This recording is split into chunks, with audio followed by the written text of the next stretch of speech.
ho paura tra 2 mesi, siamo in pericolo 2 mesi, stiamo lavorando moltissimo, è bello che abbiamo investito giustamente sui invasi, abbiamo investito un sacco di soldi per fare invasi per contenitori d'acqua, sono convinto che serviranno perché come al solito saremo per tanti giorni, settimane senza acqua, poi se userà un'acqua zona avremo problemi.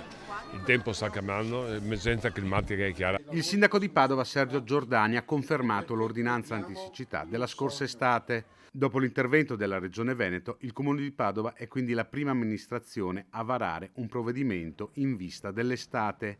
La disposizione voluta del sindaco ricalca quella già emanata lo scorso anno e vieta alcune attività come il lavaggio di piazzali e veicoli, esclusi gli autolavaggi, l'utilizzo di acqua in fontane o vasche che non abbiano sistemi di ricircolo, così come l'innaffiamento di prati e giardini pubblici e privati tra le 6 del mattino e mezzanotte. Io sono molto preoccupato perché i fiumi interni, ad esempio, faccio un esempio, i fiumi interni, il piove va a raffreddare l'inceneritore, le palle dell'inceneritore.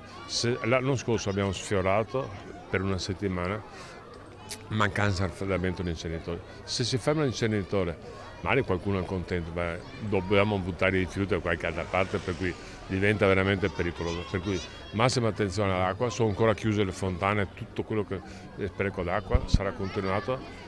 Io spero che la gente i giovani sono più consapevoli, perché nella nostra testa non è un problema, ce l'abbiamo sempre avuta, non è così.